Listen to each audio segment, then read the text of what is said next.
Father, I just thank you for Ryan. I thank you for his willingness to kind of share what you've done in his life, that you have restored him, and that is a message that he can carry forward and share with others and help change the world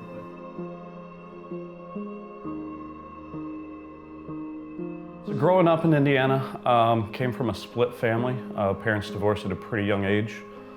Bounced back and forth, which is understandable. I was kind of living with friends right before my senior year of high school, and I had an ultimatum one day from my dad to either move in and quit tarnishing the family name, or I could move with my mom in Chicago, who I hadn't seen in quite a while.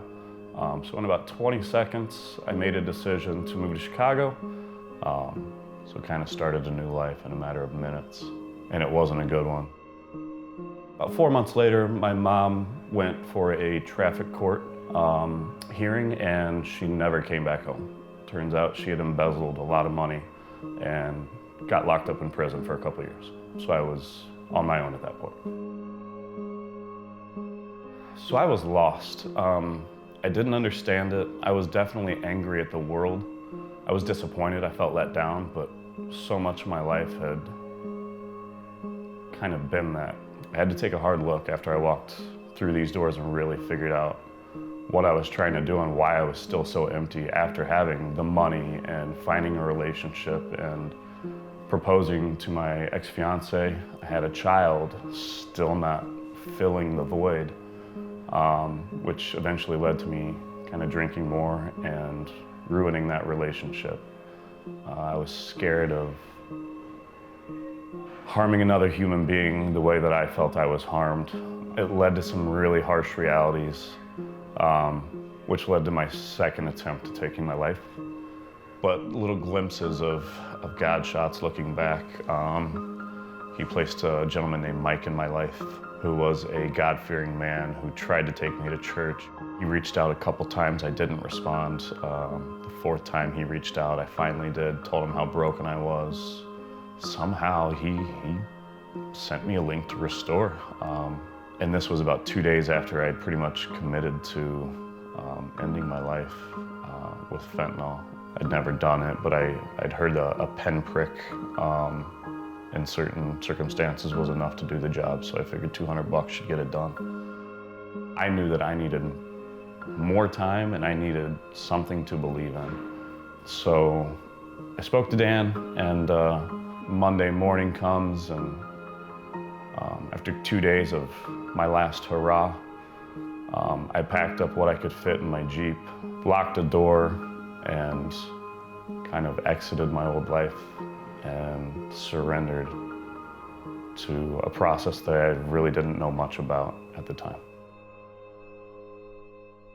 But it was the start of fellowship.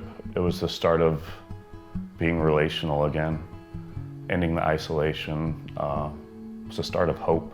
Phase one is typically downstairs for 30 days, kind of lifting the fog off you. It's the building of your foundation. When I walked through the doors, I had never opened a Bible, read a Bible. So for me, it was really kind of just being a sponge down there, trying to figure out what this all was. And after 30 days, you move up into phase two, kind of deepen some of your knowledge, get deeper into the Bible studies. And every single person here poured into me to a point where it was almost hard to believe that there was that much love and sincerity and just true care for another human being. I just hadn't experienced it before, but to kind of see it happening day after day, it's just amazing. Restore has done so much for me, not just knowledge, but a sense of belonging, letting me understand who Jesus is. I've been here 4.5 months. I wasn't the same man that walked in here 30 days in, let alone 45 days or now 4.5 months. It's a daily shaping or sculpting, refining, sharpening of a man here. It was the ultimate decision to be reborn. Again, I never thought this feeling would ever enter my body existing on this planet. And now I just want more in every way, shape, and form. So trying to seek that out here as well. through the church or through Restore, even questioning my future. I'm only 4.5 months in. It's a 12-month program, but I'm already wondering, where is he calling me? And I don't want to speak or put words in other people's mouths, but I've seen the amount of work and how much people have changed. It's hard to understand that until you get in the building and really feel it happening and see God working through people, whether it's residents, volunteers, coordinators, churchgoers, people we don't even know who donate money. I mean, there's just not enough respect, and there isn't an amount of gratitude that I could express to let you know how much that means and how much it does to every single man that walks through these doors.